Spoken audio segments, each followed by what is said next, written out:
We'd like to welcome everyone to Chamber University.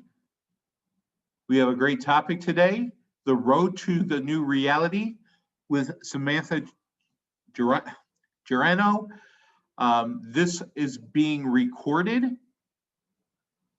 Again, this program is being recorded and will be put up on our YouTube page in the upcoming week. Again, thank you to our speaker today. Samantha, I'm going to pass it on to you. The road to reality, overcoming remote work challenges. Thank you, Robert. Good afternoon, everybody. Thank you for being here. For me, it's a pleasure to share everything that I know about this new reality that we're living, how to improve ourselves to be better in our place now with working at home. How can do our best in order for us to get to our results. So for being here, for all the people that are here, my name is Samantha Yarino, and today I'm going to present the road to the new reality. And this webinar, like I told you, is going to help you to be better in your working place. If you're at home, if you have to go to another place, it's going to be for you.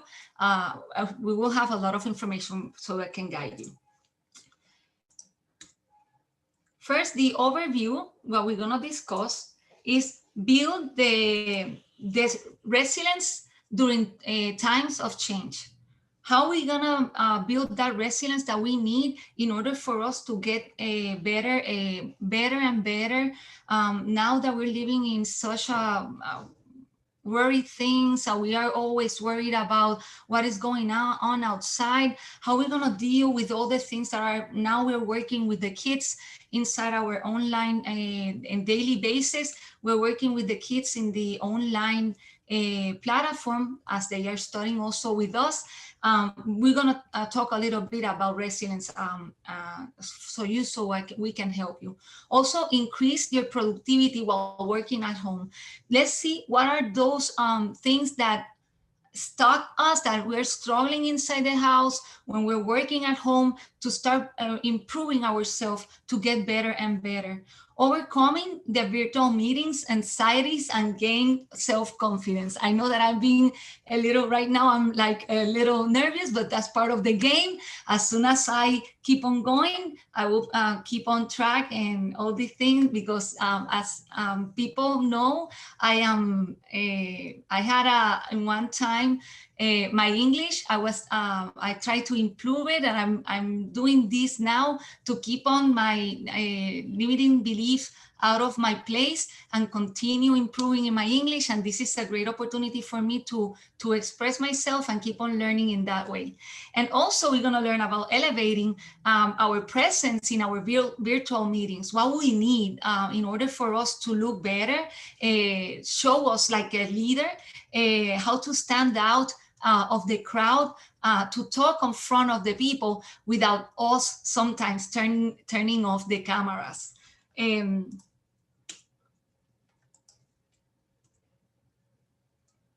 Well, my name is Samantha Yarino. I am a business mompreneur of two handsome boys, married 20 years. Been 20 years I have with my husband. Also, I have a BA in business administration with a concentration in the management area. I have more than 16 years in the experience of the administrative field. I used to own in Puerto Rico. I am from Puerto Rico, and I used to own a daycare over there. Also, I used to work in Procter & Gamble in the logistic and account receivables department. I certificate in the neuro-linguistic programming I'm a neuro-linguistic programming trainer combined with silent therapy and hypnotherapy. Also, I am certified as a Mind Sonar professional and also an emotional paycheck ambassador, which are related to how we can be happy in our workplace. And I'm going to talk a little bit about it, about how you're working at home so you can improve in those areas so we are not struggling, how you have your workplace so you can be in calm, patient, and all focus on what you need to do in your tasks, in daily tasks. Also, I am a member of the American Board of Neurolinguistic Programming. And for last, and I leave it like that because it's very special for me, I am also in the Marble Mondays group of the Chamber of Commerce in Western Florida. With that said, I just want to ask you a question. On a scale of 1 to 5, 1 being not effective and 5 being effective, how is your effectiveness right now working remotely? If I can see the chat over here.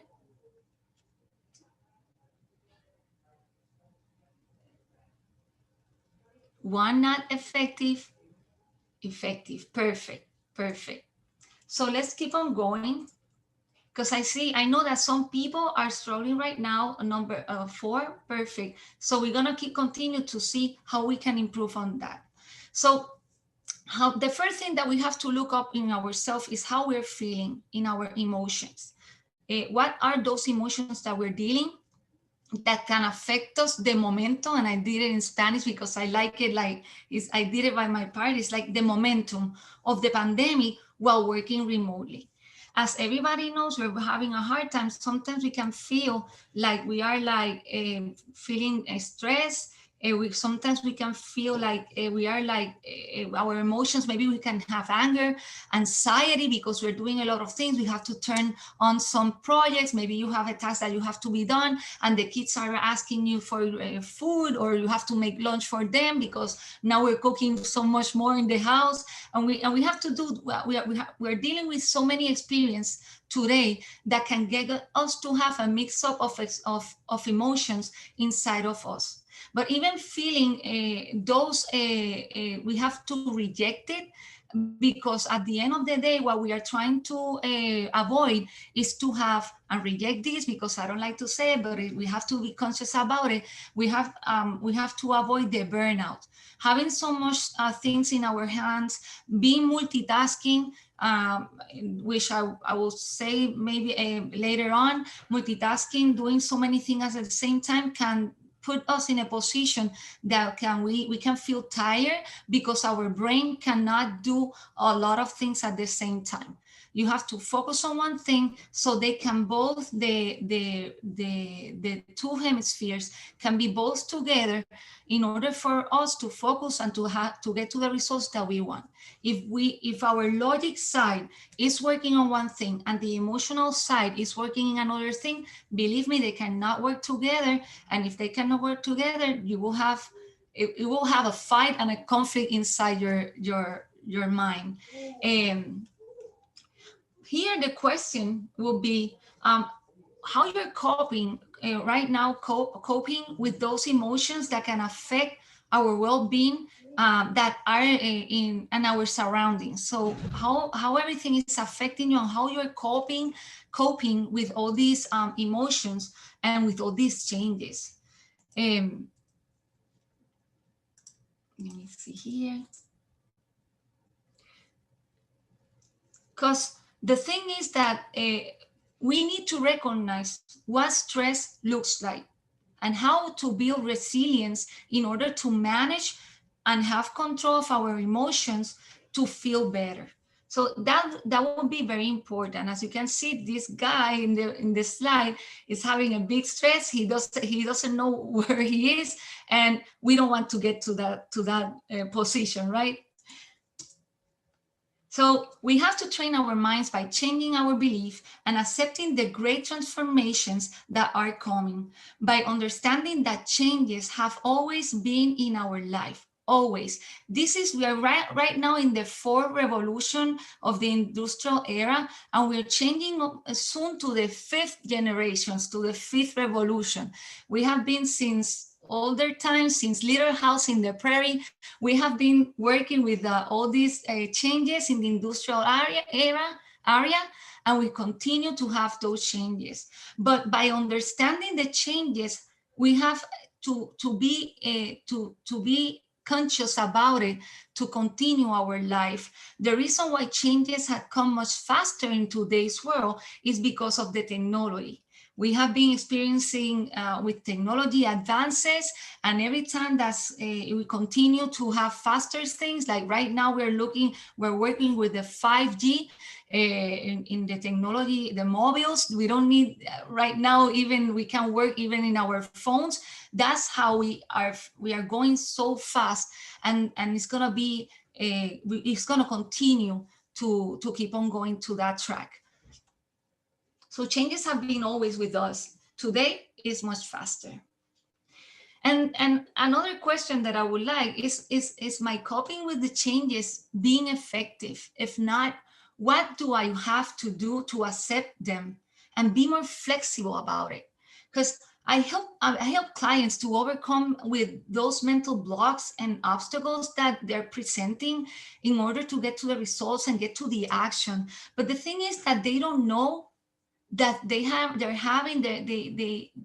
to go more deep inside them, because maybe their motivators or their ways of thinking are not adapted to make those changes faster. There are people that can do changes quickly. There are people that have to develop, like a process to internalize. Okay, I'm gonna change, but give me time until I get to it.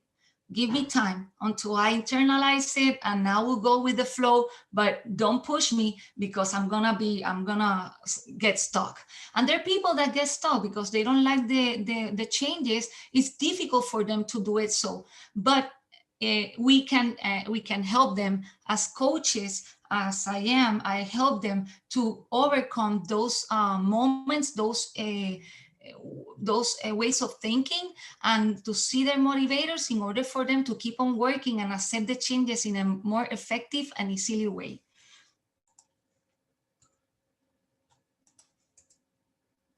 Here I have a chart, which I always show it to my clients, because it's the emotional, it's like to recognize how we changes the curve, how we change when we get a notification that maybe we are not get too used to. Like right now, when we received the order that we had to close in the COVID moment in March, everybody was, most of the people, because I don't want to generalize, most of the people were like in shock. Why is this happening? And it comes like the shock moment. Then comes the denial. This cannot be happening. It's like, I don't understand why we're struggling with this. Why we have to do this? I cannot believe that this is going on. And we continue to start asking questions until we get like maybe frustrated, because when they told us that the kids were studying inside, in our house, that they closed the schools, that I know that affect a lot of people, especially for the people that had to work out, to schedule all those things. It had to be very difficult, and it comes to a moment that the frustration comes. And if we don't wake up in that moment and we continue with that frustration because we don't get a solution to it, we keep on complaining and we don't keep on looking for the solution, and we come complaining, and it keeps on doing that until we have to be careful, because that's when we get to the deepest curve that comes to the depression. I cannot do this. This is not happening. And I get, and that's why we have to watch out. Maybe you can feel a little depressed because all of the things, until you get used to the new changes and you can adapt again. The thing is that you have to be careful on not being there for too long. It's acceptable to be in the moment, to internalize, like I said, like going through the process of accepting, okay, I'm doing this. But at the end of the day, we have to keep on moving. Okay, I'm here, I cried, I got angry, I got upset, but now let me stand up, because I need to show to my kids that everything is gonna be fine. And we continue looking for information, to solutions that can get you out. There are people that stays in that stage, unfortunately, and have to look for professional help to overcome that depression. And it's difficult because there are some triggers that you have to know about yourself that can tell you and mention you, listen, this is happening, wake up, we have to stand up and continue moving. So in that case, well, there are two chances: or you stay in the depression and look for professional help, or you continue to keep on going until you start looking for questions that can make you feel better, and you start looking for and exploring what I need to do, look for information, and looking for, like right now, you are here looking for results or information that can help you to keep on improving in your ways of living. Okay. So basically that's what it is, until you get to an acceptance, and then you commit with yourself and with your family to continue doing it. So there are some change is inevitable. The change is inevitable. We have to keep on continuing to work because it's there. When changes come, it is sometimes shocking for us, and that's why we come and stay put in the stage of the flight, fight, and freeze of the situation. And like I said, we have to recognize what is going on.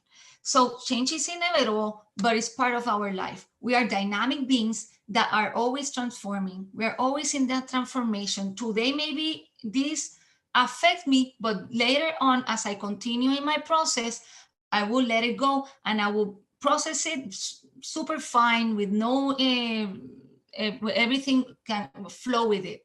So we can produce a positive result, but even despite planning to accept the changes, sometimes it's hard to incorporate it, manage them, and even agree with yourself to make it.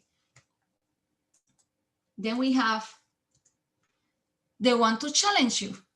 That's the part that is very important. Resilient people view a difficulty as a challenge. They go to the top of the world. They continue. They don't get paralyzed. They continue until they challenge themselves to get out of the situation or the problem, like most people can think.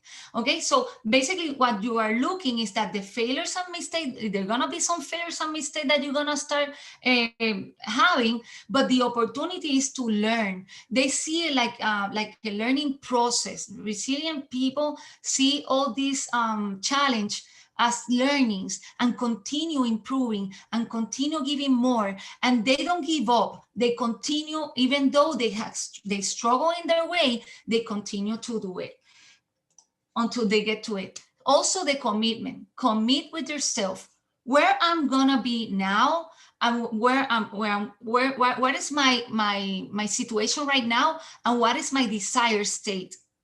And let's go looking forward to that. Look forward for that. Always look for that motivation that can get you to the commitment.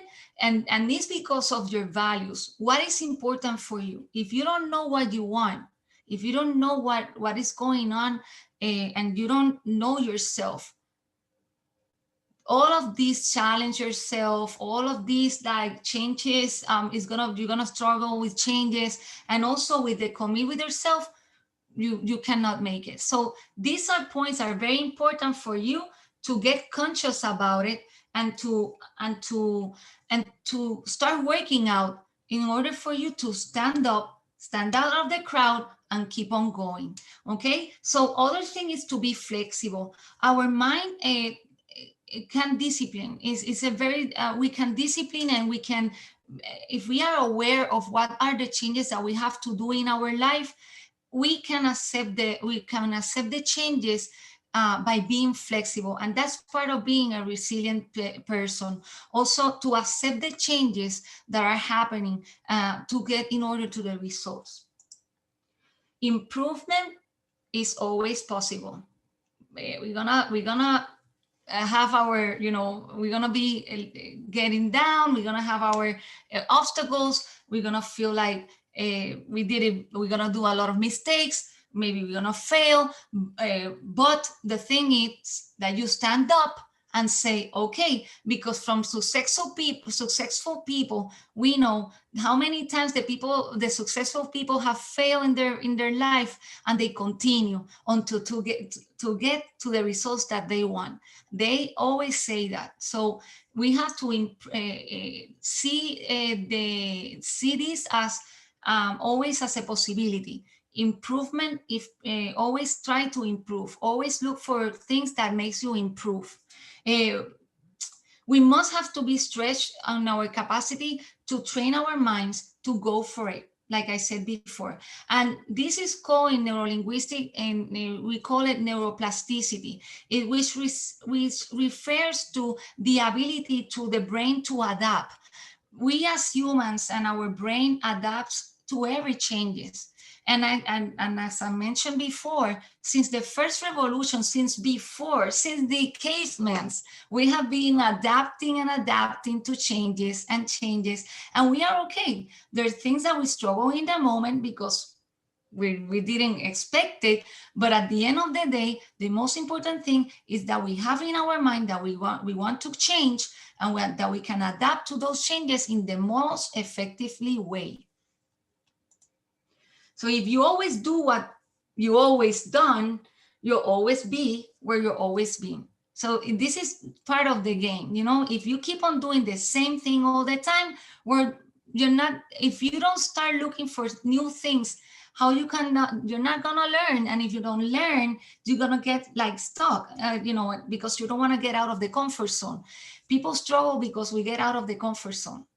When things comes like this, is because we get out of the comfort zone, and we have to continue working to go forward, to keep on learning, to adapt again to the things that we have in our life. So think with intention, and be grateful for everything positive that you may have. Start doing this exercise. Look for positive things every time that the mind comes with a negative thought. The mind is always like that, joking around. He will not let you be in peace and to think positive. He always gonna trick you to something negative, and it's your decision to take those negative thoughts and change it to the positive. Do that exercise. Every time that the negative thoughts happen in your mind, change it to a positive. And as you can keep on practicing and doing it, you will see that you will continue the habit. Think about the situation and change your mindset. If the situation brings you a negative thought, like I said, spin it. Spin it around and change the negative to positive. Okay. Focus on the feelings that are transforming in a positive way. When you make a picture in your mind, make it to see you happier. See what you want to see, hear what you want to hear, and feel what you want to feel. And that's the way that you're going to change toward what you're struggling into. So if you're struggling with the changes that we are here right now, don't think about the negative things. Think about the positive. When we get out of this, what we're gonna feel, what we're gonna see, what I would like to see, what results do I want to get now? What do I have to do now in order for me to continue improving? So when we finish all this, we can go back again to a new reality, but with another mindset, in order for us to keep on improving and adapting ourselves, and don't get it. If you keep on thinking in other ways, you're gonna struggle, and you're gonna get. Everybody will keep on moving, and you're gonna stay in that same moment and position. Okay, so you will start to see the changes, like I said, and feeling what you want to it. Also, don't miss the part of the positive language. Self-talk is so important. If you use your positive language, be careful with the language. The language is because of the unconscious mind. It tells you we are adapted to talk in a way that is negative. So we have to improve ourselves with our language. What words do I want to hear to motivate myself? Because and I'm going to talk a little bit later about the meetings, if I go to a meeting or I have to present and I start doing, I'm going to do it bad, I'm going to do it bad, oh my God, I'm going to do it bad. Well, you're going to do it bad and you're going to get nervous. It's normal. It's normal. But as long as you don't keep those languages and self-talk inside of you, everything will change. Okay?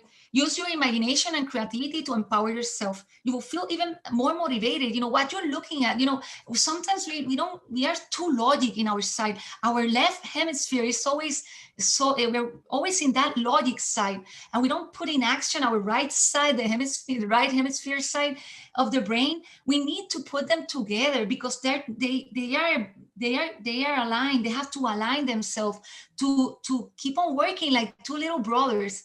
If they're fighting all the time because I'm too logic and the other one is too creative and they don't get along, well, that's the way that they're gonna keep on doing it. They're gonna keep on fighting with themselves. And we have to see how we can mix them and put them all together to be more congruent in order to get to our results. Realize them, and after that you will feel, like I said, very motivated to get to what you want.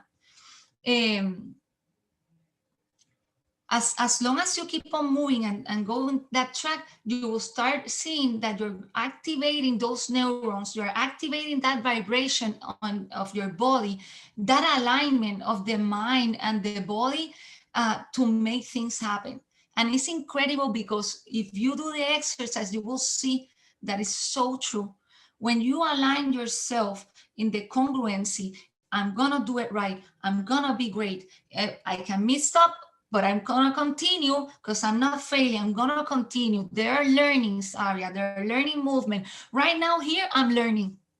Right now here, I'm learning with you. I'm learning to be here. And the more I practice, the more I will get better. So that's the way I see it. So, and I'm working with my mind and I'm working with my two little brothers so they can get along in order for me to get to the results. Let me continue here. So in this side, we have let's talk a little bit about resilient people. The resilient people have positive images of the future. They're always achieving their goals because they know what they want. They always have a structured goals and they know what they need to do. And if you're still working with your goals for next year, keep on working with them. Prepare them. Don't think that having everything in your mind, you will get it. You will get to the result. No, you have to write it, and then there is a procedure that you can do in order for you to set up your goals to meet them. And if you start doing that, you're inside the group of the resilient people. Also, they're very empathetic. They have a lot of rapport. They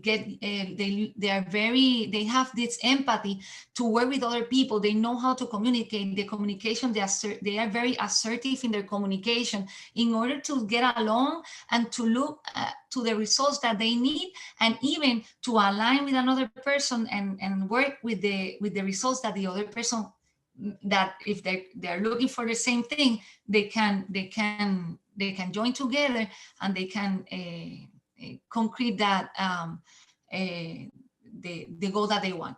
Also, being compassionate. Being compassionate is one of the things that also make a resilient person more valuable. Just to be with, to put on the shoes of other person, to see what is going on. That it's not easy maybe for that person to make the change.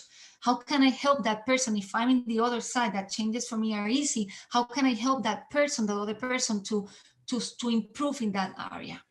Okay. And the other thing is that they think about, they don't victimize themselves. They don't victimize themselves. Because if you victimize yourself and the world is all the reasons that you have, if you are always in the reasons or justifying yourself, that is, it's not me, it's the world.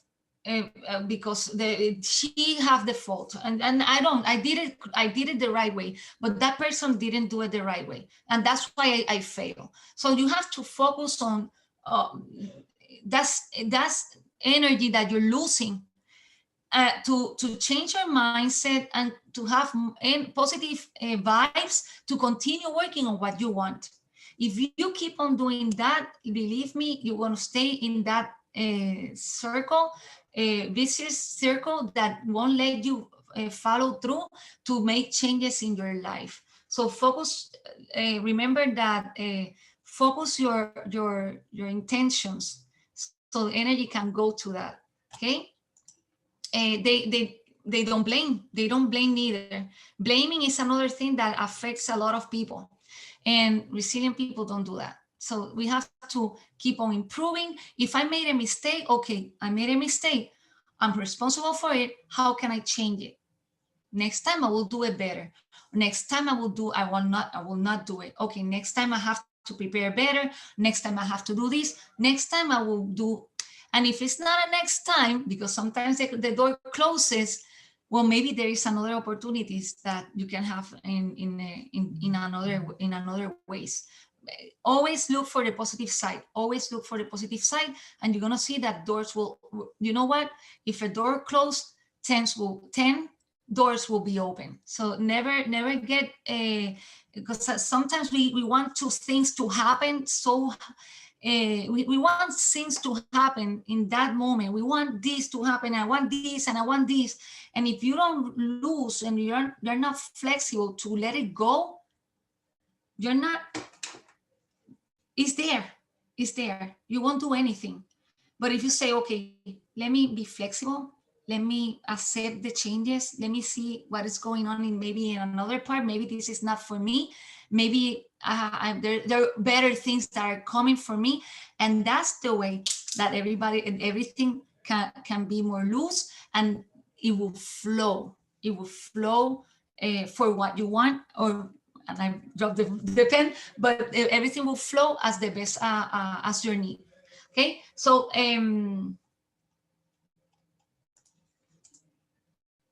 so there are people that are resilient because they're not born with that. They maybe are practicing from a longer time than maybe others. So to do that, in order to learn, the good news is that even if you're not a natural resilient person, you can learn to develop this resilient mindset and also the attitude. The attitude is very important in order to create the behavior. Okay, as we said before, we are transformational beings, and so we have to build our things in order to adapt to the changes. Coping with changes can be a difficult process for most of us, but it's understandable to feel frustrated and sometimes demotivated in our way to get it. Okay, so take your time to understand and discover yourself. So discover yourself every time, every day. Every day we learn something new about us. Every day, for in the morning, wake up with an intention. What I'm gonna do today that will make me get to the goal. What is gonna be better for me? What is important for me in that moment? What is important for me today to get improve to improve in my goals in that day? So basically, discover yourself and your motivators and ways of thinking. If you're too reactive and you need to be more proactive, start working, because you need to do something that is not letting you go through the process to because you're struggling with something, because you're analyzing too much. Maybe it's the moment to change, to be more proactive and learn to do it, and model people that are proactive. Look at them, how they are acting, so in order for you to start modeling that attitude. Also, release negative emotions. Sometimes we are with so many negative emotions that we have to let go of them. We want to change, but there's something inside of us, because the limbic brain have the emotional part, is working with that. The unconscious mind also is very emotional. And if we don't work with those negative emotional to bring up the positive one, for the more time that you want to change, there's something that is struggling you, and it's because of that. As a time, as a master of timeline therapy, I can tell you that I have been working with clients that releases of those negative emotions, and I can tell you the difference that they do. Even me, I did it. I released my negative emotions in that moment from my past events, and it's really relief because then you start clear with a better clarity and very joyful to start doing new things and optimism to continue working on the results that you want. Okay, so let's continue. Be intentional. Like I said, every morning wake up with an intention. That's the purpose of life. That's the purpose of being resilient. You know, what's the intention for today? I cannot go out, maybe because maybe we got in Puerto Rico right now, people are locked down with the COVID. So I cannot go out. What else can I do? Well, look for things that you can do inside the house, you know, be patient with that and start looking for other ways of enjoy inside the house. Be intentional maybe with your kids, with your family, with your friends, with yourself. It's very important to be intentional with that. Continue working with it, and you're gonna see that every day you're gonna be with, and I'm gonna talk about a little bit later, and I'm gonna mention it in my list. You're gonna be so thankful about it that you're gonna be joyful every day. And let me tell you, in the way that you continue to have that way of thinking, and you wake up with that intention, with a good mood, let me tell you that the energy in your surroundings, everything changes and everything opens in your side, to your side. Also, be mindful, be in the present. Don't think about the future, because the future hasn't come. The past is the past. The future hasn't come. So now in this moment is the present. What do I have now? What do I have now to accept the changes that I need in order for me to be happy, or for what is important for me? See, so let's start working with that, and you continue to be mindful, and you're gonna see how your body, your physiology, your neurology start working and aligning themselves to continue to be more congruent in your life. Also be grateful, like I said, always be grateful, because being grateful is part of there's studies that says that when you wake up with gratitude, everything changes in your around you. So start looking for that. Look for being grateful is such a for me it's meaningful. For me it's like I give every day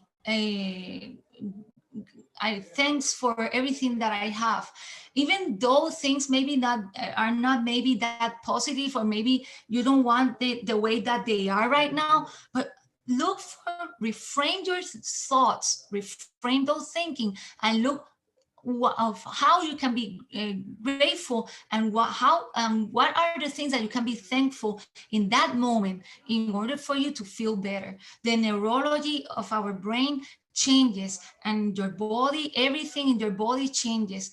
Mind and body connection is so important, and that's why we have to be in gratitude every day, in every way, forever. Okay, so let me see. And be active. Be active, get some sleep. Sleeping is one of the basic things that we need in order for us to preserve our body, to continue, being to continue to have our best days. Because when people doesn't sleep, they wake up in a good mood, in a bad mood. I'm sorry, in a bad mood. So we need to change those habits of sleeping, to sleep early and wake up maybe early, or maybe you can sleep more time, or whatever you decide. It's very important that you have in your calendar at least 7 to 8 hours of sleep every day. Sleep every day from 7 to 8 hours. Okay, meditate is another form. If you're a person that doesn't, that your sleep is too light, like me, I always meditate at night, and it has been very useful, because now I am so relaxed that I go to a deep sleep until the next day. And I feel strong. I feel with a lot of energy. I feel happy. I wake up my kids with happiness, and they feel like mommy's happy. Well, everything in my surroundings gets in another perfectly fine, and everything go with the flow to have to do all the things that we have to do in the day. Do exercise, drink water, and eat healthy. They're basically, those things are very important for us to be in our mindfulness and our healthy part. And we have to construct that habit in order for us to preserve our body, because we can take care of everybody in our surroundings, but if we don't take care with ourselves, that's a problem. Okay, it's like when you are in the airplane, and I say this a lot, you can have a safe lifesaver to save in the moment of truth. You have to put it on first, and then the child. If you put it to the child first and then you, it's not how it goes, so you have to put your safety first. You have to put your lifesaver first, and then continue to put it to the others. And that's the way that we and that it has to be. Always take care of yourself so you can take control of everything that is around you. There is a COVID-19 has changed our life in our way to work in so many ways. So living and leading in a VUCA world, and if I don't know if you have learned the term, you have known the term of VUCA, that it stands for vulnerable. We are living in a world very vulnerable, uncertain, complex, and ambiguous. Okay, vulnerable. Vulnerable. Okay, so describe the external environment in which we are leading. Okay, take cover and observe what you have in your hands. Where, like I said, it's too uncertain, and right now the world that we're living. But how can you change it in your mind to make a better place for you? Because remember, our reality is our own reality. It's our perception of how we see our world. Okay, you will have a different reality from other persons. So if you are seeing, if your reality comes in a negative way, that's the reality that you're gonna have. A world uncertain, a world with anger, a world with all the negative emotions that you can have, limiting decisions, whatever. But if you start working with your mind and say, okay, I'm working with a VUCA world, I'm in the VUCA world, but I'm going to change it because this is my reality. And in the moment that I change my reality, that's the moment that I start changing things around me. So be yourself in that moment to change and start creating that habit. That is including to increase also the use of the technology. With the use of the technology right now, we are having a lot of changes. But the changes, like I said, it have been here. When technology has been here since I remember when 2000, before 2000, when 2000 was coming, the 2K, people were saying, the end of the world is coming. And everybody was preparing all their things and their to be, because it was the end of the world, because everything was going to change by the 2K. I would like to know if something changed that bad. I know that 2001 hit us, right, with all the sins, but that wasn't mentioned, like, it doesn't have to be. It was one thing is different from another, but it's the way that we have to look for our things. Things happens, but how you react about it is the most important thing. Before the COVID, we used to have choices to make our things online or personally. Now, with the COVID, we don't have a choice. It's an option. Yeah, it's not an option. It's what it is. So COVID has changed our life, and technology has been the center of today's economical development. Okay, so people are changing their ways of seeing their jobs in a different way. Now with people who and I'm going to talk a little bit later to look for some statistic, but people like to work inside the house, don't you think? I think when we started all this, and those are phases that we're also coming through, we started like, oh, nice, I'm in the house, I don't have to get traffic, I'm gonna be in the house, I'm gonna save a lot of money, I'm gonna do this, oh, this is perfect, I'm gonna be inside the house working like I always dream. Because when we were working before COVID, we were like, oh my God, I will tell my boss to, if I can stay 1 week at the house and I can work from the house. And the boss said, no, you can't, because you have to be here, because I have to see what you're doing. You see, so now with the COVID, everything has changed. Bosses have to be more flexible. We are now working in another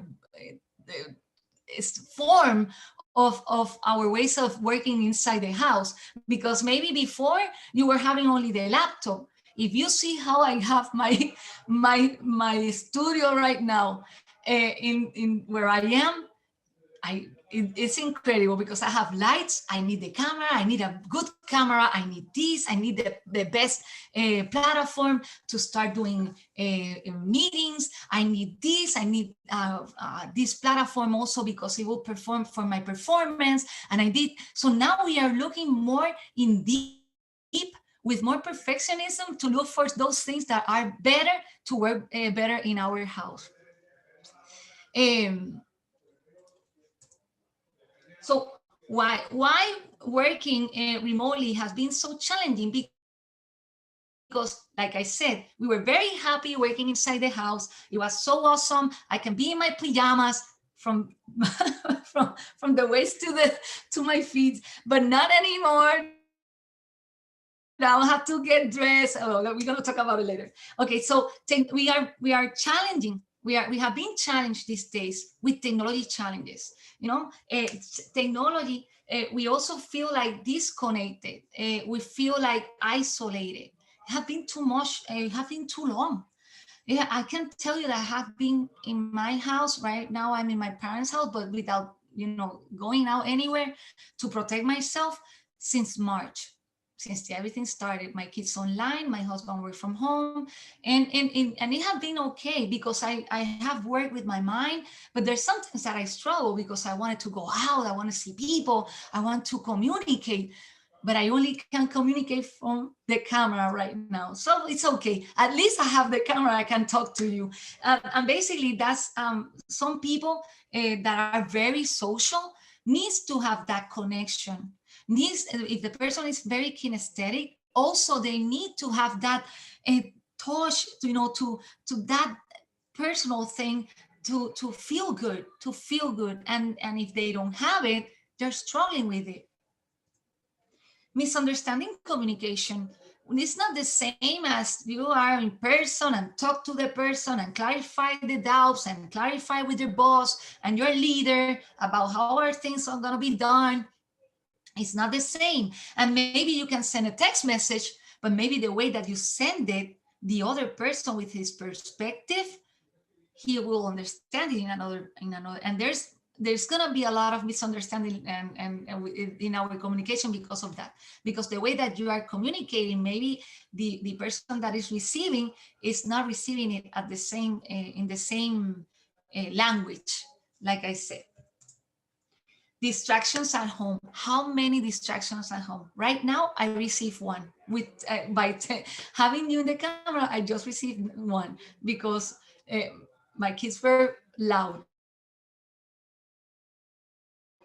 So basically, those are the distractions, the distractors that we're having right now. How to focus on and keep on going with our meetings, with our things in our surrounding, without anything that is in our surroundings affecting us. How we can deal with it without nothing affecting us and focus on the things that we have to focus on.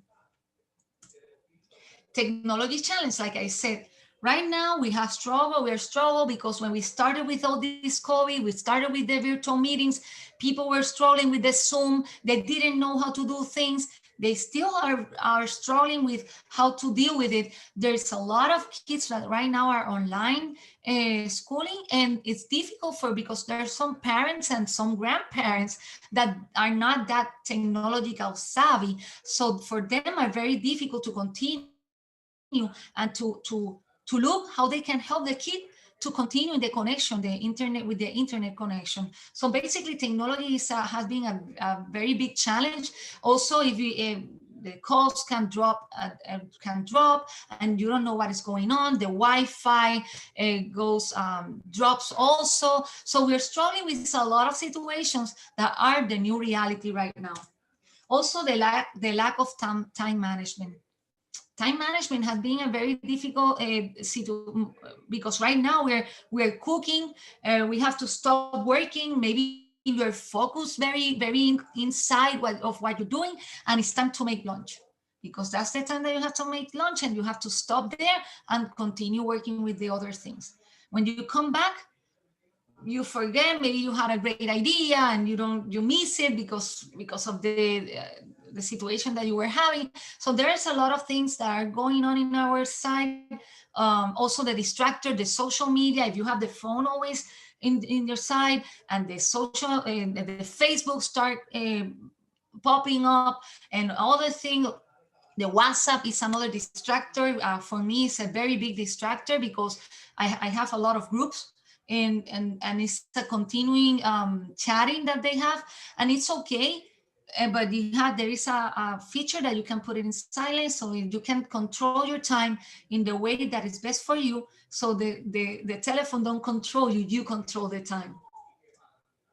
Also with the agenda, calendars, and other schedules that we're going to talk about it later. Problems maintaining focus. It's very difficult for some people to get focused, to get to an internalization, to get inside of what they're doing. They are I can tell my experience, my husband, he is so good in what he's doing, because he can work with a lot of people in his around him, and he have this focus control incredible. And I say, I don't know how you do it. He puts, like I say, but it's always like that. I always say, you put 2 plugs. Maybe he's because he doesn't want to listen to me. Well, maybe, I don't know. But he has 2 plugs, or like 2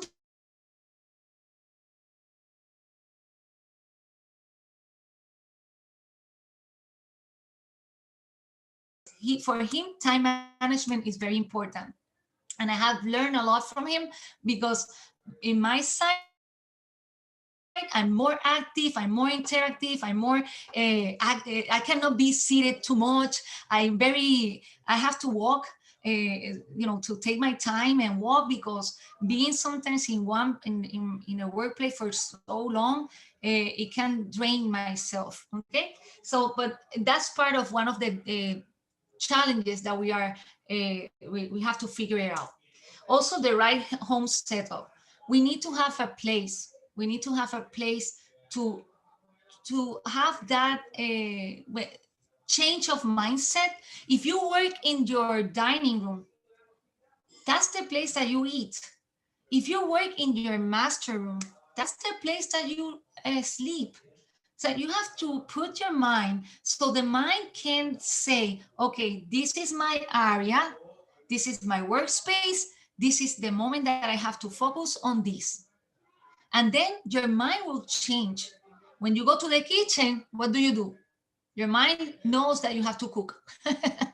So basically, that's why we have some the areas in our house distributed, because that's the way that our mind start waking up. Okay, now it's time to sleep. Let me go. That's why we don't recommend that to have a computer inside your room, because it's not good for your brain. Your brain first doesn't rest, especially with these blue lights. If you have too many lights in your room, even though you think that you're sleeping deep, your brain is not resting. So keep an eye on that, and look in your surroundings, in your room. What do you have there that you can? Don't leave a camera, don't leave anything on. Like sometimes if you have a computer and you put it to sleep, don't do that, because the brain the brain keep on working. The unconscious mind will keep on working because it doesn't have any. It have to be everything have to be in silence, in darkness, so he can know that it's time to sleep. And we're going to talk a little bit more about home setups. Now, the COVID has changed our life, and in other ways, in our work, in our personal life, in one way or another. Now, working with home the statistics, working in the outside, working from home has increased at 13% this year. There are people. I think that percentage is higher. I think for me is higher. But it has increased the productivity at 13%. I'm sorry, the productivity. But even though being 13% for me is because people are more focused right now inside the house than being in the workplace in the office.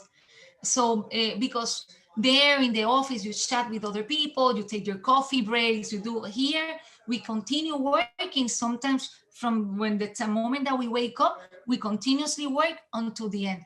But take an eye on that, because sometimes maybe we are not doing our time management and the productivity in the best way to get to the results. Maybe we are dealing with too much hours because we are interrupting too much the daily tasks in the day. So over half of the employees,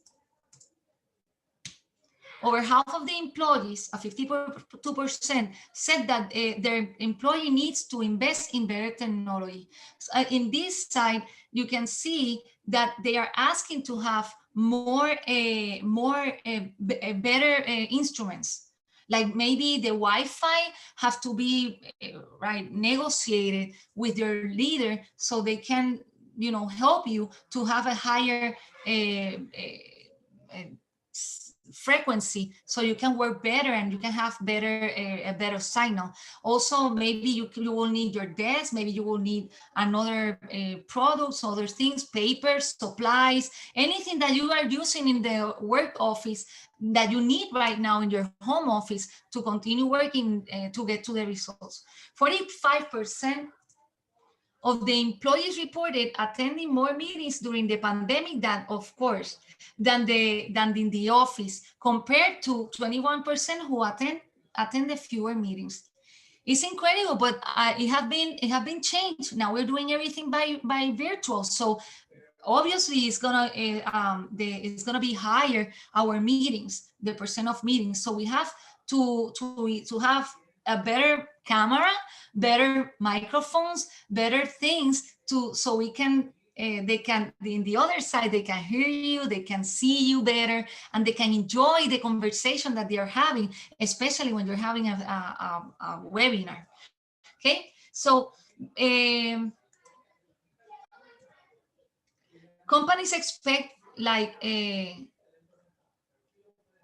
to have a 40% of their employees to utilize more about the working model in the future. So basically what we are doing right now is that people like to be in the house. If we have the life balance that we will that would be awesome. When we get back again to be outside, working from home will be perfect. There's so many right now, and I know that this is not a good deal, especially for realtors that have commercial buildings, because right now there is a lot of people that are returning their office because they got to get used to the house, and they're really going well with working from home, and they can save that rent expense that they were having in one way or another. So some people we have the pro and the cons. In that way, it will be a cons to the people, the commercial realtors. So 98% of survey said you would like the option to work remotely for the rest of their careers. As we were saying, now this is the new reality. Everything done from our house virtually. So how can I increase my productivity from working from home? Set a schedule. It's very important to set a schedule. Planning your time. The best you use your time the more time you will have for yourself and to also be with your family. Focus on what is urgent and important. Urgent and not important, and continuously until not urgent, not important, you throw it out because you're wasting time on the things that are not urgent, not important. Block and leverage your time. Block your time, use a schedule, look for an agenda, look for a weekly plan, look for a daily plan. Start planning your day, like I said, with all the intention, so you can meet your goals, so you can be more focused. Because what happens is if you have everything in your mind, you won't be organized. You need to write it down, write everything down. In that way, you can know where you're standing up, where you're standing, and where you have to go from here to here. And you can have more clarity on the things that you have to do that day. And as long as you continue to schedule your time and schedule your meetings and schedule all the things that you have to do, and you're focused on that, you will see that you will start doing your checks. And it's so awesome when you do that. I did this, I did this, I did this. And at the end of the day, when you realize, because that's a good thing, in the morning, go with the intentions. At the end of the day, always check all the things that you did so you can feel proud of yourself and you can celebrate those to-do that you made that day in order to get to the results. That's the intention. Okay, let me see. Also get dressed.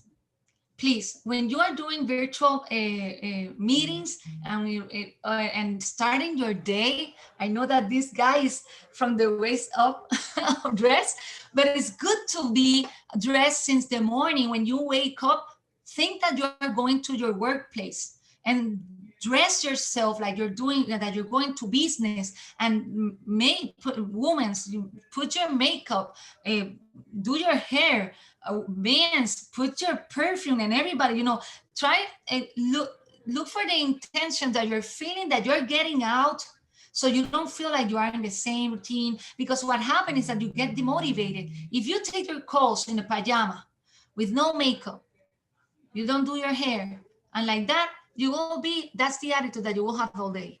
But if you go with the intention, you wake up in the morning, you take a bath, you put yourself pretty and awesome, and you started talking to yourself, today's gonna be great, I'm gonna do my hair and do all your things, you're gonna feel so motivated because you're gonna feel different. And the people that you are looking at the other part of the camera and the other side of the camera will see will see a difference, because your posture, you will see your physiology change in the way that you feel, and everybody will feel it. Because you know what, even though that we are communicating by a camera, you can feel the energy from here. I can feel the energy when I contact in a Zoom meeting with all the people as I'm right now. Okay, so work steadily toward that. Okay, always stay connected, and that's the other thing. Designated an official home office. And this is very important because I know that sometimes we don't have the best chair. Right now, I'm not sitting in a best chair, and our back can get a little drained. Also, our area, look for a plant, look ambient, and try to put things that can make you feel better. Look for a view, work in a place that you can put your desk and you have this window that you can look outside and you can see outside. So you can also focus, because you have to exercise your eyes, and you have to take one of the exercises that I know that I use is to see very far, do the exercise to look far away, so I can exercise my eyes in order for me to, because we have to exercise our eyes, we have to exercise our neck, we have to exercise every part of our body to feel good. Because being seated for so long in a chair, working only, that affects us in our body and our health. So basically, look for things that can help you to enjoy what you are doing, so you can feel motivated. Okay, I'm going to talk about the ergonomic seating workplace. This is very important. Always check that you have the level of your camera like this, okay? Also make sure that you have light, because if you're too dark, if your eyes, you are not helping your eyes, and you can feel that maybe you will have headaches, you will start feeling like tiredness, because you're forcing too much your vision to see what you're looking. Pay attention to your posture. It's very important that you, when you work, put your feet on the ground and always be in this position, like in the picture. And in that way, your back doesn't get hurt. Okay, it's very important. If you can buy an ergonomic chair, I have one and it's incredible. Right now, I'm gonna tell at the end what is going on, because I miss my chair. I don't have it with me right now, but I have mine, and I have my I is give me I because since I was working at my house, I treat myself nice. So I bought that chair, and it's incredible because it's ergonomical, and it's great. If I want to rest just a little bit, I can go back and I can play with it. But it's very important that when you come back to work with your computer, you have the posture, the correct position, and the view in your camera, and to make and focus on the posture that you have. Also take breaks. Having breaks, when you finish 20, when you finish a task, 25 minutes, you work with the task, take 5 minutes of rest, maybe 10, you can take 10. But always, every time that you finish a task, 25 minutes of the task, go and stand up, walk around, do exercise. If you want to do some push-up, there are men that I know that do them. They go to the floor and they do the push-up, and they feel great. If you want to do that, you can do it. But if you're very nice and neat, well, you know that you have to be careful with that. But just to let you know, there's so many things. Take a walk, stretch yourself. There's some exercise that I like. I always do like this, and I go like this. I'm doing it fast, and then I go all this around my neck, because it's really good. And there, and then I feel good. Then I go down and up. That's for the neck. I'm showing you some of the exercise. Also, stretch your hands. I like this because I always put my camera on the hands when I do this. I put the hand on the camera like this, and enjoy the moment. Enjoy that moment where you're stretching. There's a lot of exercise that we can do in the same chair. And if you stand up, you can see that I'm not going to do it now, but you can stand up and you can go up and down, do some squats, stretch, just to stretch our body to feel better in order for us to continue without having any pain. Stay connected. I don't know why, but when I go to the Zoom meetings, people doesn't like to show their face, and I know why, and we're going to talk about it. But it's so awesome to see so many beautiful people out there. That's the way that we can interact better. I know that some people doesn't have makeup and we want to look pretty, and the man is so maybe he just came from doing exercise and had to connect. But sometimes we need to have that camera on to feel, to have that energy that we are all together. And you know what? I realized that when you don't open the camera, you're losing a great opportunity to the person that is mentoring or is talking in the webinar, to see you. And it bumps you. Zoom, what does, if you don't open the camera, all the people that have the camera on, they put them in the first, the 25 boxes that they have in their first monitor, right? So, and if you see, do the test. When you get to a meeting, and if you don't know it, now you know. Go and see all the people that doesn't have the camera on. They Zoom bump them to the last place. So you're losing a great opportunity to show your face, to show your leadership, to show yourself as you want to know, to stand up from the crowd. You know, don't feel that you're scared, or we're gonna talk about it, but don't feel bad about turning on that camera and show yourself. It's so nice when everybody does it.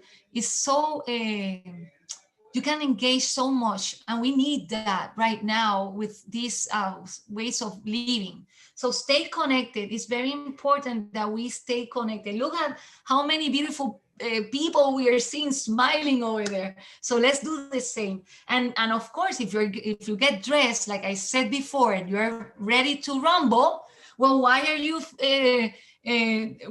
not turning the camera on? Okay, so let's work with it. Limit distractions. Distraction, like I said, is very difficult. But for that, you have to make a plan. If I do my seminars and my webinars and my workshop in the living room, believe me, I won't do my best.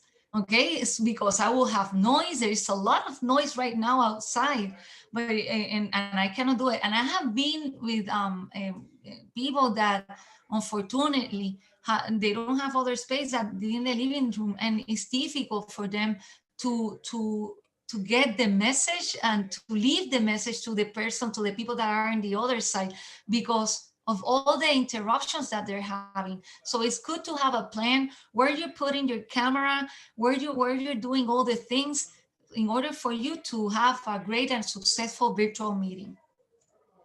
Also set boundaries and rules. I wanted to talk about this. You put the rules, you make a plan and put the rules. You are the one who makes the rules. Talk to your kids. Communication is very important in all this.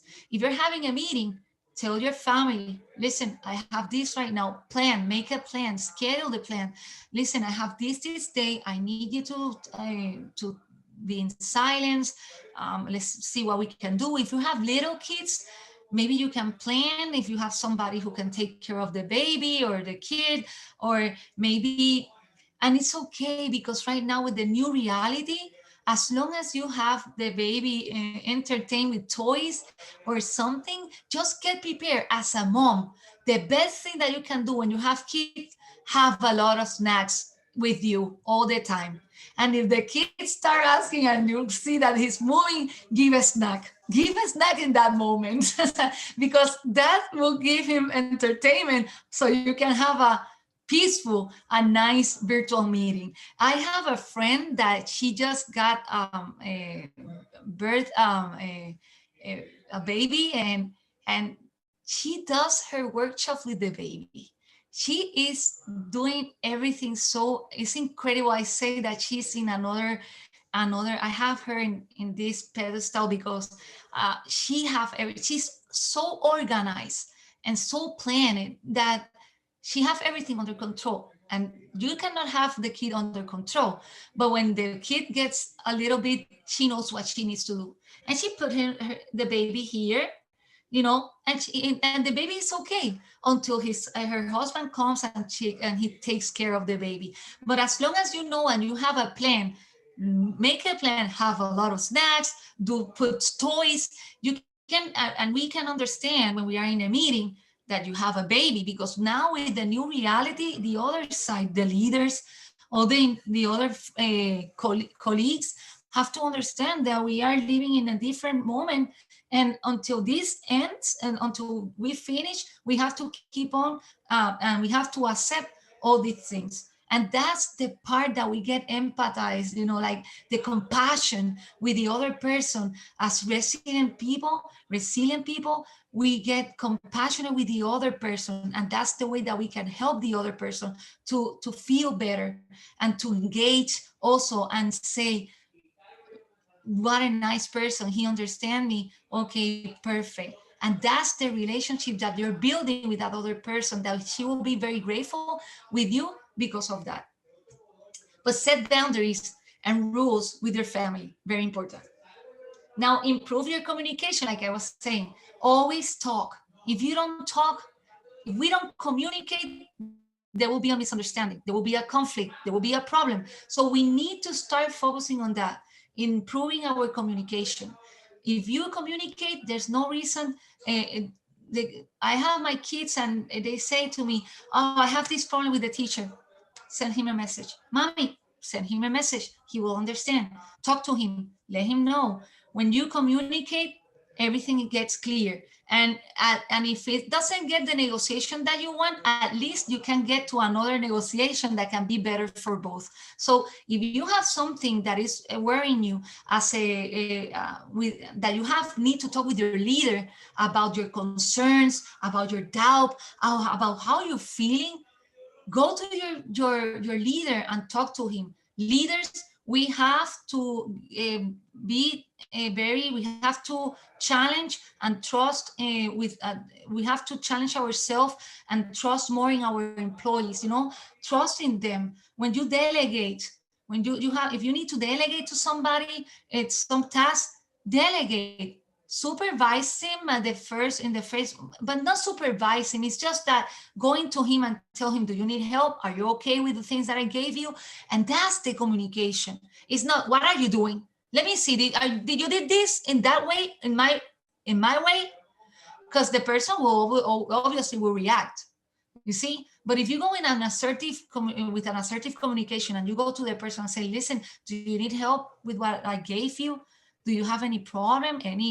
Don't hesitate to let me know what is that you need, so I can help you and I can guide you until you get to know more about what I'm delegating and you are in control of it completely. So basically, that's the part of the communication. Improve your communication and you will see a lot of results, even with your self-talk. Get breaks. Like I said, you need your breaks.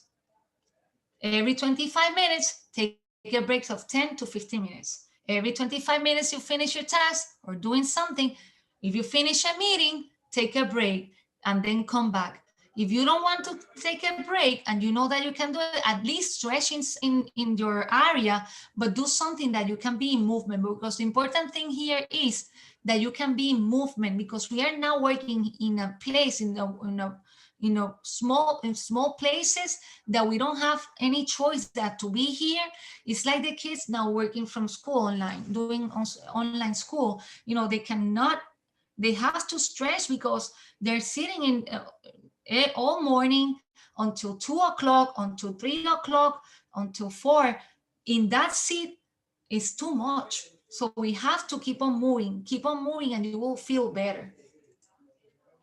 Be patient. Be patient. Things will get better. For me, I have faith and I'm very hopeful that everything will change and we can go back. Maybe it's not going to be that fast, and we have to go little by little because it has been since March. But be patient and tolerant with other people. We need that in order for us to continue working as a team right now with our group. As leaders, we have to be very tolerant, very patient, resilient with other people. So technology is your choice right now. Basically, we can do our task, our job description, whatever we have in our hands. We can do phone calls, we can text, we can email, we can do video messaging, we can do webinars, and social media is one of the parts that right now it was a boom before, but right now everybody have to deal with the social media. There was a time 2 years ago that I was listening to Gary Vee. He was saying, this is the moment to be inside the social media. This is the moment when big companies start knowing what they can do in order for them to start doing their ads inside the social media. You will see a big change for small and entrepreneurs and small business, because that's the moment. Now we have a big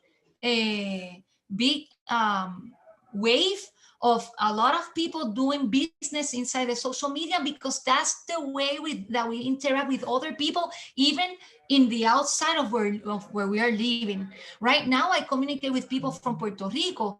I work from, I contact people from California. I contact people from Texas. I contact people everywhere. I contact people from Norwegian, also from Spain, because Colombia, Mexico, because now with the globalization and all these new things, the technology, it has been there, but now is when we are more in deep, in conscious and aware how many things can we do inside what we have in this social internets, Google, Facebook, Twitter, TikTok. That's the new one. So let's keep on working on that. Webinars are very right now, they are very, you can see a webinar in social media every scroll that you make. There is a webinar, another webinar, another webinar. I work with webinars.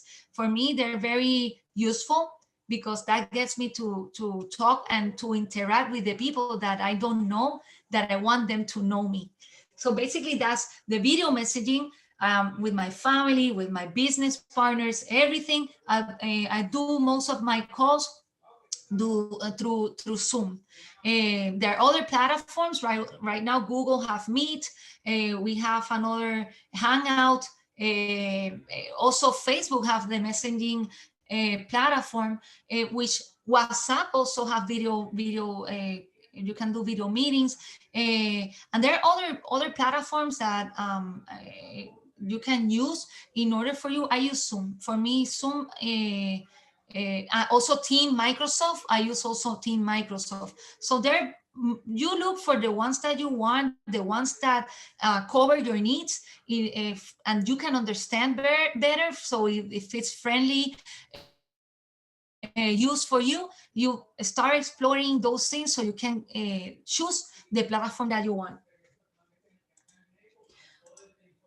What to use and when? Well, the phone is one of the features that we use to interact when we have to solve. When I want to solve something fast, I need to call. I need in that moment to call so I can have the answer as soon as possible. Interaction that requires multiple individuals, addressing teams effectively and functioning, complex problem solving, like I said, and also help us in our interpersonal issues. So the phone is still the first technological, now with the 5G, you can have more clarity and you can have a better signal.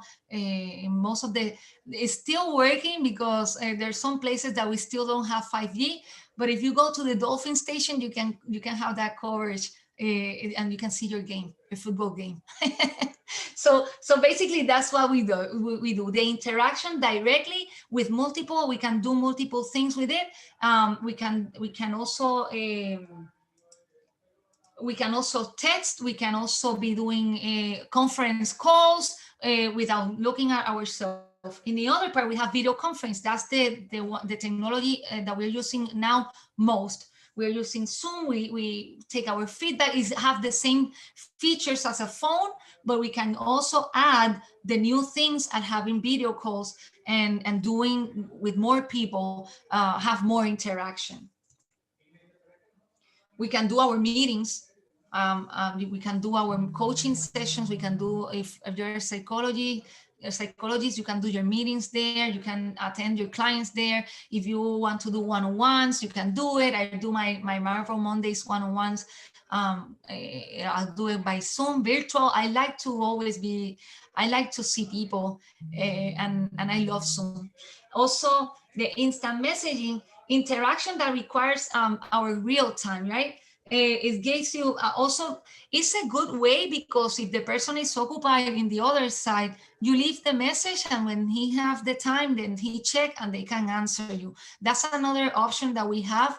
I have a lot of people that doesn't talk by the phone. They prefer to do everything by text. It's easier for them. For me, writing text is a little, because I'm a perfectionist person, and I like to check that my spelling is okay, that my language is okay. In English is difficult still, but in Spanish I always check that all my that it makes sense what I'm saying, that they don't. I put myself in the other shoes to see if the person will understand what I would like him to understand, because sometimes the text can misunderstand. It can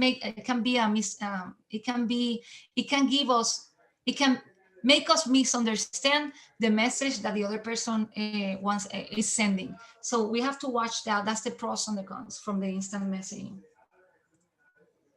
So tips for successful meetings. Tips to have a meeting successfully. Get prepared before the meeting. Before I did this, I prepared this presentation. I prepared some guidelines that help me to give you my format in order to know what I'm gonna tell. I know that today I have been like, because of the things that I have been like with my tongue a little bit, but we stop. But it's part of continuing in the process of the learning of giving webinars in English. And I thank you for your patience and your tolerance, and I really appreciate that your understanding, and I feel proud of myself to be here, because for me, before a lot of, and I'm going to talk about limiting decisions, that was something that I was very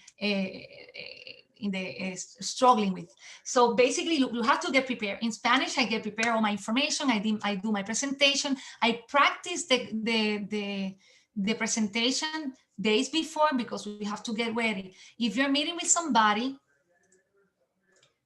send the agenda before the meeting.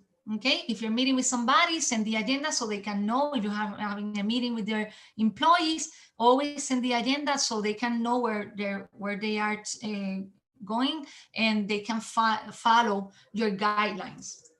Also, make sure to send the correct virtual ID message. It had happened that when you have a webinar, and I feel so bad. I had a friend that had to notice in Instagram the other day that he gave the incorrect number. Apparently the link was wrong, and he lost the moment to present his webinar because of that situation. So always make sure that your number is correct. Try it before, days before. You can go in. It's good for you to work with it inside. Be careful you don't delete it or do anything, but try to work it in the best way, so you can make sure that that's the number that you're going to send to all your in person that are invited, all your guests, so they don't have trouble when they go in. Okay. Make one person the moderator of the meeting. I'm right now talking, but I know that Robert is in the side in case something happened here. He can help me to the troubleshooting, because since I'm talking a lot here, then he can work and help me in the other side. Another person taking notes, it will be good for you to have. If you're recording also, it will be good to see then after the recording the video, so you can see what areas you need to improve, the other ones that you are okay and you did great. So that's the way that you can test yourself and start looking for the things, your strength and your weaknesses for next time. But it's good to have another person taking notes, and that person can be responsible to put, when you have everything in the Word or document, or which platform you use to write letters, to put it in the cloud and to share it with all the people, if you want, with all the people that was in that meeting. It's like a memo for them to have all the notes. Mute your microphone. It happens so much as a leader. When you are you are leading the virtual meeting, it's very important that you mute everybody. And there is a feature inside Zoom that you put that the person that enters in the moment, if they enter later after we start the meeting, he can come muted. It had happened that persons doesn't put that feature, and other the guests have come late, and with all the it have been a mess, because in the moment that we have maybe doing a meditation or doing something that is relaxing, like hypnosis, or maybe you are doing a something for you, that an exercise, and the person comes, hey, what is wrong? Everybody, how is everybody there? It gets everybody like, okay, it's like weird, because you're interrupting the meeting. You came late and also interrupting. So, but that happens. So we have to start to have our ethical protocols to start knowing how to enter to, because you don't enter to a person, if you go person to a meeting, you don't enter like opening the door and saying, hey, I'm here, sorry I'm late. No, you have to get your protocols and know how to enter to a virtual meeting.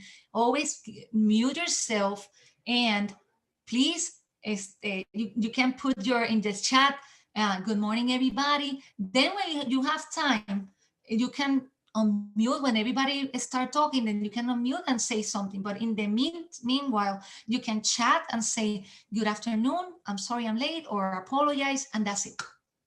Put it in the chat, write it in the chat. That's why the chat is there for that. So it's very important that you mute your microphone. Use the chat to ask questions and share resources. Everything in the chat stays in the chat. I love the Zoom because it saved me the chat, and then I can go and take all the notes that the people have put, all the emails, if there's something, websites that they share with me, I take them. And also if the person, if the group wants that chat, I send it and I share it with them through the cloud. Okay. Moderators calls on people to unmute their microphones. So you're doing a presentation, and when it's time to ask a question, you as a moderator, you can unmute everybody. So that is the time when everybody can interact. We can talk. Tell me about your experience. What questions do you have? In order for us to engage and have that moment even better. And even we can interact even more, because it started a conversation and interaction with all of us. And it's really good. It's super fun. Look at the camera and not the screen. I know that I've been looking this side, and let me tell you, I am so sorry and I apologize. It's just, I'm not in my house. I had to put something to be here. I had to do an improvised a place where I can do my webinar with all of you and share it with all of you. So I know I have to look to the camera. I'm doing it the best that I can, but I have some things in the back, because you see over here the front side, but in the backstage, there's a lot of things going on. So basically that's what, but it's very important that when you talk to the people, you interact with them by looking to the camera, looking through the eyes of the camera. So the people in the other side can see you and can connect with you in the best way that we can now in the virtual meetings. Good audio, camera, please, and adequate illumination. In the camera, some people I see and I start laughing because some people get too near the camera. Some people are too far from the camera. So at least as if you are like, my camera is the length is too long and you can see a lot of me, but sometimes I like to be like this square. You can work with that. Okay, you can close the camera a little bit, you can go back, and you can use it in that way. The good thing is that they can see your face, that they can see your smile, that they can see if you're upset. If they can see, they can know where you are. So that's basically one of the most important things. It's very important that we engage. That's the ways to engage and to connect with each one of you, of us, virtually. Also, the audio, look for a microphone. I have this one, it's really good because I put it in my ears and it's down. There's some that are very big. That was the first ones that I had, but I was looking like a pilot with the, I did like it, but it was too, for business, you know, like my presence, it was like weird. So I changed it to this. There's some that you can put a battery and you can do like, you can, I have a, you can put them over here, and there you don't have a cable, they're in alambric, you don't, they're no wiring, there are no wiring, and you can use it too. So they're really good. Also for doing social media, if you want to go out to a beautiful place and start recording in the beach, you want to do a video, social video, you can do it. There's some things that you have to make before, like you have to try that the sound is good, that you can, when you do a live Facebook live or you do an Instagram live, always do a test, a little test before, so you can make that testing of sounds, camera, everything. It's like being in the movies, you know, so it's great. I love this. Yeah, when I was little, I wanted to be a camera girl, but things changed. That's another story. I would tell you, that was a limiting belief that my counselor has, not me, my counselor. Okay, technophobia. And this, we're finishing with the webinar. Technophobia. What is technophobia? You know, when I was giving my workshop of the new reality in Spanish, I had 14 girls, which we teach for 4 days in this course. It was very interesting because we had to work with not only with the technological things, not only with the script, not only for what we wanted to express ourselves when we talk in the camera, but also with the limiting decisions and the fears that we used to have when we are in front of the camera. And I had this student experience, and I that was very, very, she was so afraid. She told me that she started to sweat and sweating hands. She started to get so nervous. She didn't put the camera on until I started working with her. And she did open the camera. She has to work with some things that they're still there.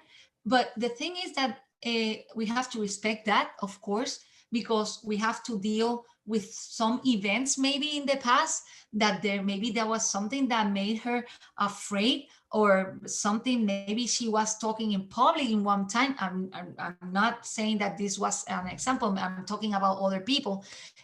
Maybe that person, when you have fear, maybe you had an experience when you were little, maybe you were bullied, or somebody intention, but it happens that you felt bad, because that happens, and that makes the person to block themselves and say, I cannot do it, I freeze, I cannot do it, I can't, and that's something that we have to work on little by little, in order for us to start working with our virtual meetings. If you are one of those persons that are afraid, because maybe you're in technophobia, you're afraid of the technology, that's another thing. Afraid of the technology is that the camera scares you, or that you don't like to do the social life, social media, you don't want to show up on front of the cameras, or you don't want to show for you the technology scares you. Well, you have to see what is going on, what is the root of that emotion that is letting you struggle with it and block you to not do it.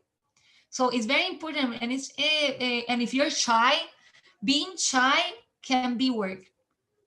Shyness, is we are not born with shyness. It's something that we build in our time.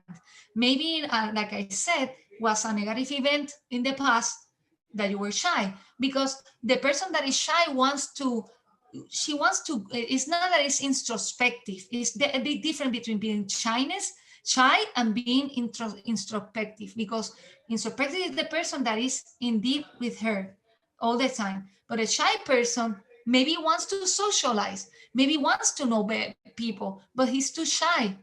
Because of what? We have to see the root of the situation and the problem. But that's what happened. So we have to work with people that are like struggling with that situations, for them to be free, and they can now in the new reality show themselves with the confidence that they need, to be secure about themselves, to prove themselves that they can do it, because they can do it. It's just that there's something inside them that is stopping them to do it. So, and that's where we work with maybe coaching. And if it's too deep the problem, then it have to be the process will be to send him to if he wants to make the change, to send him maybe to professional, more professional, like psychologists and other therapists, or other people, professionals that can help her to deal with that situation. So basically, it's that. Let's work about gain confidence and stand up out of the crowd. Stand up and stand out from the crowd. Be a leader. Be a leader. You don't have to show that, I know that there are people that we mix up about that with the name, with the term about leader. Leader is not to show off and be there and be all the time like prepotent, I say, with that ego that can affect, because there is a good ego, but when you have too much power and you want to, when you're not assertive, and when you're not that resilient, if you're not a resilient person, that can gets you maybe to be the leader that maybe you don't want to be. But as a leader, as a servant leader, as a leader that a resilient leader, you can show yourself and be confident to show up like the others, because they're not doing also, that's the way of thinking, that's the motivators of them, and we have to accept them. But in order for us and to stop us, the way that we feel, the way that we are, because we see a person that maybe have more power than us, well, maybe you have to create that power and learn from that other person how to be like him. But if you don't want to change, you can be yourself. Be yourself. Just look for the ways that you can gain confidence and stand up with confidence and talk through the camera. Face the fear. You have to face the fear. If this afraids you, there is something wrong. So look what is going on, that you cannot turn on that camera in order for you to react, be conscious about it, and face it to make the change. Be relaxed. Be relaxed. Take deep breath before you turn on that camera. Do breathing exercise and you will be more relaxed. And you can be sure that you're gonna be so relaxed that you're gonna feel the confidence inside of you to start working and to show up virtually in that meeting. Also visualize yourself. Visualize yourself in the way that you want to see yourself in that meeting. Okay, visualize yourself of the confidence that you want to have. Visualize yourself. Maybe in the real, when you get to the real moment, some things can go, can change, but at least just keep on going with the visualization that you're having in your mind, because that's the result that you're gaining. You just have to figure it out how you're gonna feel 15 minutes after you do your presentation or your webinar. That's the way.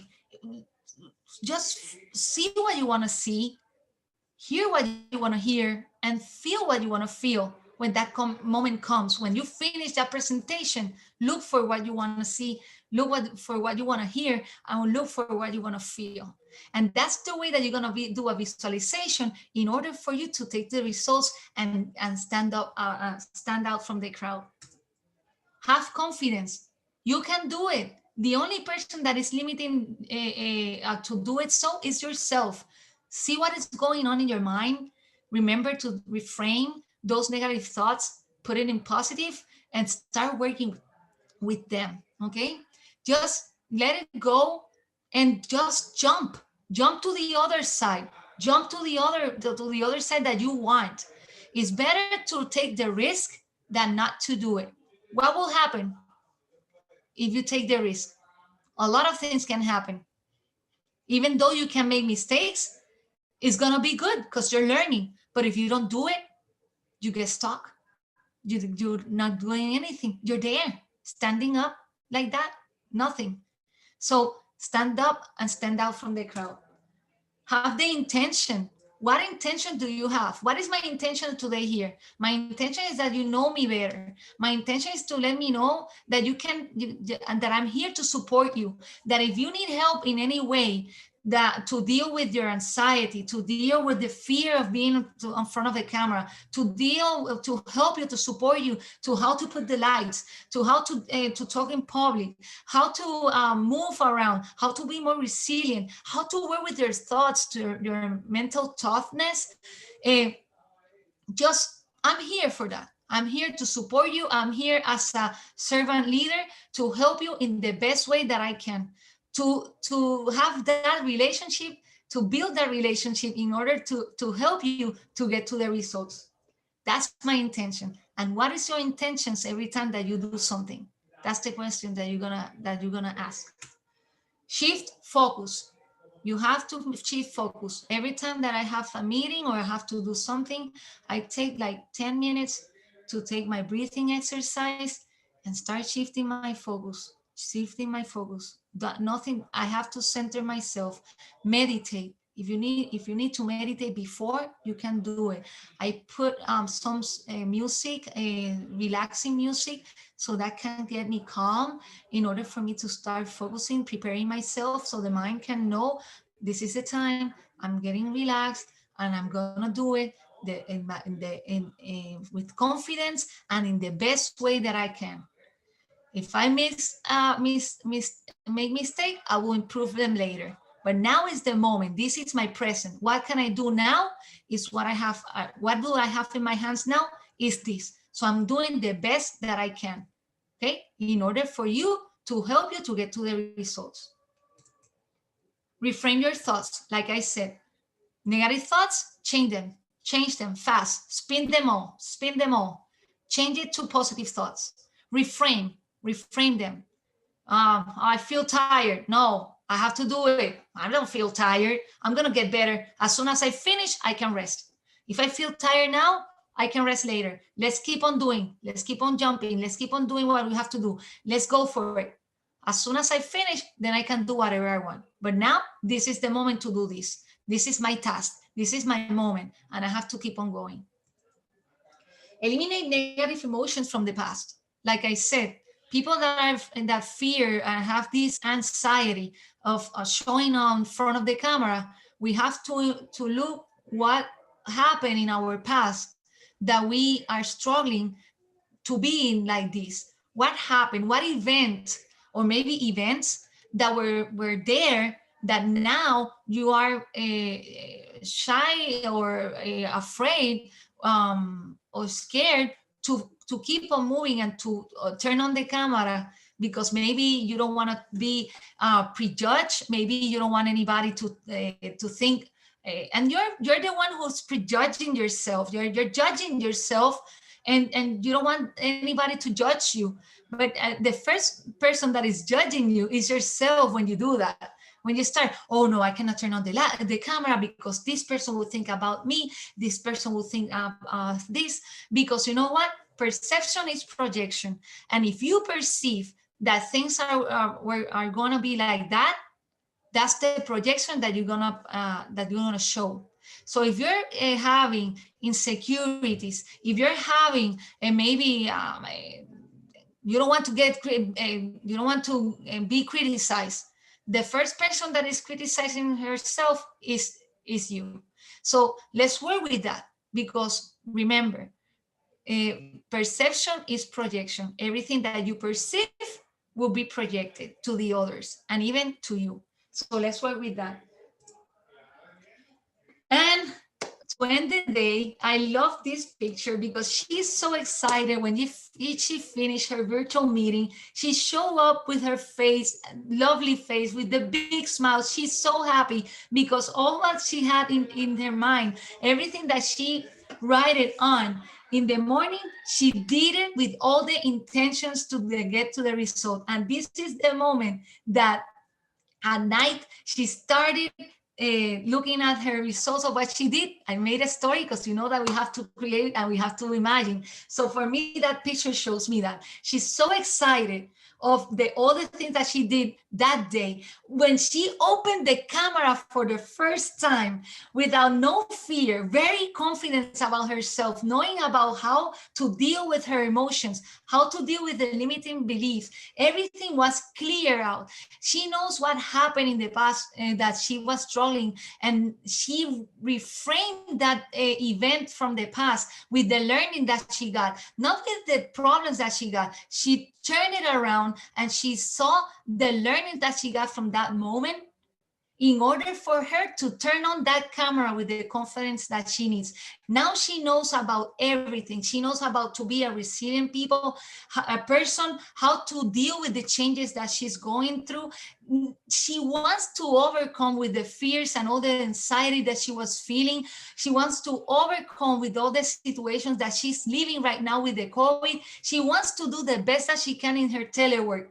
So tell me, you can do it too. You can give yourself, because you are the only person that is responsible for your actions. You are the only one that is responsible for your results. If you want to have results, you have to start doing it now. You have to deal with the situations that you're working out in your surroundings. What situations are you having? To work with them, stop and make boundaries, put some rules, plan your day, make yourself happy. Look, reframe your negative thoughts to positive one, and that's commit with yourself. That's the best and the most important one. Commit with yourself, to challenge yourself, to do things that are better for yourself, for your life, for your results, to have a better life, a better and successful business, and all that you can do, because we all have the resources that we need. In order, that's the only thing, is that we don't know that they are there. So for me, advice for anybody: enjoy what you're doing, enjoy the process of learning, and don't be impatient. By Robin Cousins. You know what? I enjoy my process every day. I enjoy my moments every day. I'm always in my intentions to have a happy moment, a happy life, to put myself and be and make people happy too, because we are now living in a world that we need more happiness. We need more joy moments. We need more integration, and since we cannot maybe do it in the way that we want to, we have to deal with the situations that we are having, and we have to learn how to use our technology in our best ways to look for happiness and make other people's happy, even though we are at this distance. Just to let you know, this gonna be soon ended, okay? And we're gonna be back again. We're gonna be hugging ourselves again. We're gonna be all together again in the moment, right? Now we have to do our virtual distance huggings, we have and virtual greetings and everything. But believe me, let's make everything different. And let me tell you, if you put your commitment to make yourself happy, you will see that you will change little by little. You change yourself, you look for your happiness, and you will change everything that is in around you, even in your family, your friends. Everybody will change, because they're gonna see you so happy that they will love to model you. Be confident, don't be afraid, take the risk. Life is only one. We have to let it go of those negative emotions. Go back, no fear. Open those cameras, turn it on, and I'm here for you. my contact information is there if you need any information from my part. I thank you so much, and I appreciate everything, everybody of you that is watching me right now. Thank you all. Robert.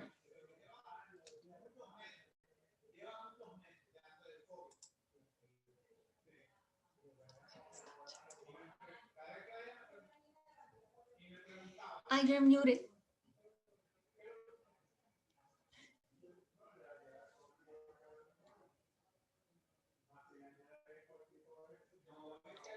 Robert, you're muted. You're muted. Oh, I'm sorry. That's okay. Well, first of all, I want to thank you, Samantha, for doing this for us. We have recorded this and it will be on our YouTube page. Folks, thank you again for coming to Chamber University, a program of the Chamber and Business Partnership.